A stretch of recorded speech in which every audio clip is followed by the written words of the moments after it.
जय माँ काली। कैसे हो आप सभी। सपने में मंत्र मिलना शुभ होता है या अशुभ? क्या उसका जाप किया जा सकता है? मंत्र कई तरह से हमें मिलते हैं। एक तो होता है जब साधक साधना कर रहा है उस बीच में मंत्र मिलता है।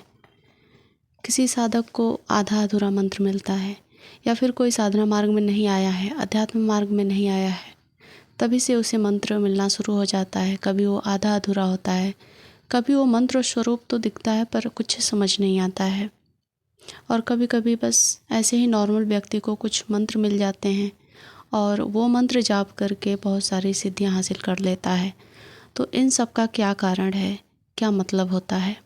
सबसे पहले हम समझेंगे साधना में मंत्र मिला है तो इसका क्या मतलब है। कोई भी साधक कोई भी साधना गुरु दीक्षा से लेता है। किसी भी बड़े मंत्र की साधना कर रहा हो, जैसे कि गायत्री मंत्र, नवार्ण मंत्र या फिर शिव जी का मंत्र, अगर वो साधना के स्वरूप साधना के साथ उस मंत्र की ऊर्जा को अपने अंदर उतारने की कोशिश कर रहा है, चाहे वो सिद्धि के रूप में, कुंडलिनी के रूप में, या फिर थर्ड आई को एक्टिवेट करने के लिए, तो ये गुरु दीक्षा से लिया गया मंत्र है। अब आप उसमें पूरे मन के साथ उस मंत्र का जाप कर रहे हो। अब मान लीजिए आपने 21 दिन का मंत्र साधना शुरू किया है, तो उसमें आपको 10 से 11 दिन हुए मंत्र जाप करते हुए। अब आपको उस बीच में सपना आता है किसी और मंत्र का।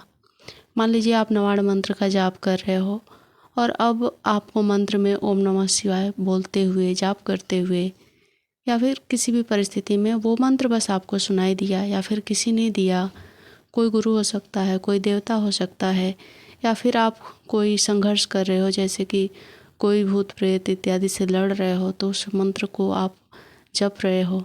इस तरह की स्थिति बनती है स्वप्न में। तो देखिए, ये भटकाव के लिए होता है। ये प्रेत के द्वारा या फिर नेगेटिव शक्तियों के द्वारा, या फिर जो भी मंत्र की साधना आप कर रहे हो इस प्रेजेंट टाइम में, तो उस मंत्र की जो योग योगिनियाँ होंगी वो आपको भटकाने के लिए ऐसा करती हैं। तो आपको इस बीच में जो साधना आप जिस मंत्र से कर रहे हो, तो स्वाभाविक सी बात है कि जब आप दूसरे मंत्र का स्वप्न देख लोगे तो आपके मन में एक बार ये विचार ज़रूर आएगा कि ये मंत्र अगर स्वप्न में मिला है तो ये ज़रूर ईश्वर दे रहे हैं।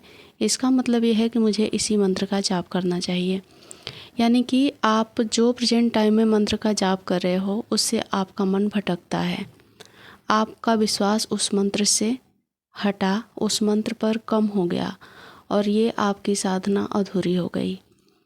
विश्वास ही सबसे बड़ा खेल होता है अध्यात्म में। विश्वास हटा और वहाँ पर सब कुछ समाप्त हो जाता है।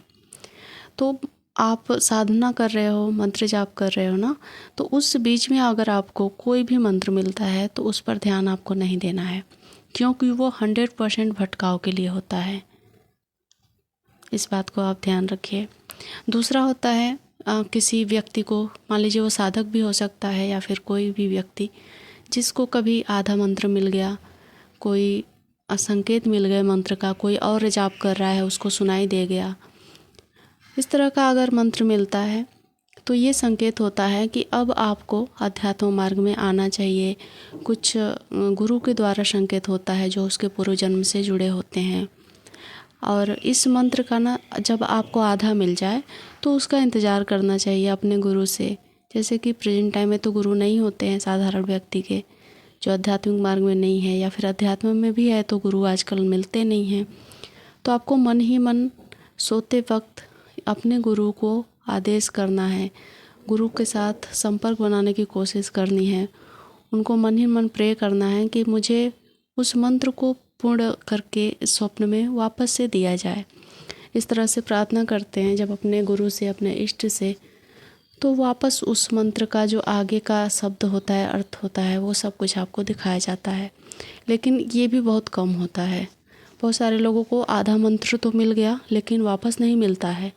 तो अब ये स्थिति बनती है कि आपको उसी वक्त कोई ना कोई गुरु ज़रूर मिलता है। ये भी एक संकेत होता है, यानी कि गुरु मिलने का संकेत होता है।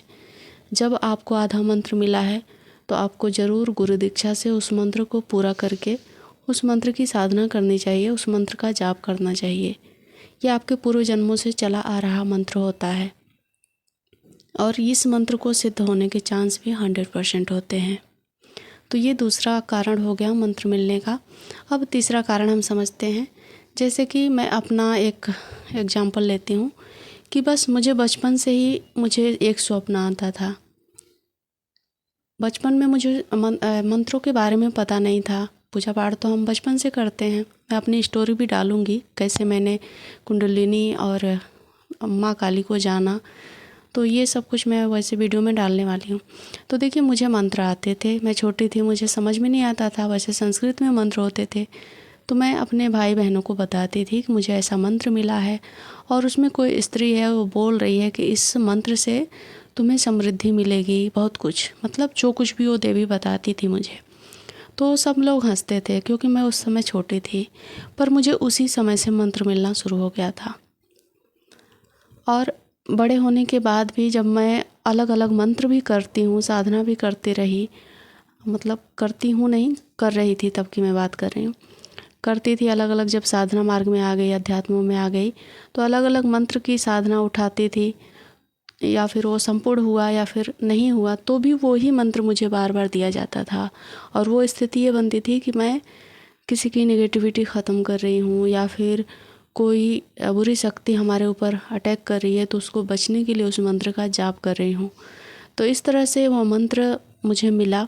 और जब मैंने अपने पास्ट लाइफ में जाकर देखा, जब मेरी थर्ड आई एक्टिवेट हुई, जब कुंडलिनी शक्ति का मुझे पूरा नॉलेज हुआ, तो मैंने खुद का पास्ट लाइफ देखा, तो मुझे पता चला कि मैं पूर्व जन्म में एक तांत्रिक थी।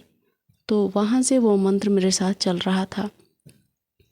तो ऐसे ही कुछ लोगों को नॉर्मली जब बार बार एक ही मंत्र मिलता है, वो भी पूर्ण अवस्था में, यानी कि जो पूर्व जन्म के देव हैं, जो आपके इष्ट हैं, और उसी से जुड़े हुए इष्ट भी होते हैं, इस बात को भी आप ध्यान रखिएगा। तो आंख बंद करके उस मंत्र पर भरोसा करना चाहिए, उसी मंत्र से जुड़े इष्ट को अपना इष्ट बनाना चाहिए, और बिना गुरु दीक्षा के भी आप उस मंत्र का जाप कर सकते हैं। और वो एक माला जाप करेंगे, 2 माला जाप करेंगे, जितना भी हो, 21 भी जाप करेंगे ना, तो उसका अनुभव आपको तुरंत मिलने लगेगा। ये 100% गारंटी है। तो जिस व्यक्ति को जिस स्थिति में मंत्र मिलता है, उसका वही कारण होता है। मतलब कारण अलग अलग होते हैं मंत्र मिलने का, पर यही होता है कि आपको अपने विवेक से, अपने बुद्धि से काम लेना चाहिए, किस तरह से मंत्रों का प्रयोग करना है। तो उम्मीद है इस वीडियो से आपने ये जाना होगा कि स्वप्न में मिलने वाले मंत्रों का क्या मतलब होता है, वो शुभ फल देते हैं या अशुभ देते हैं। और भी ऐसी वीडियो देखने के लिए चैनल को सब्सक्राइब कर लीजिएगा। मिलती हूँ अगले वीडियो में, तब तक अपना ख्याल रखें। जय माँ काली।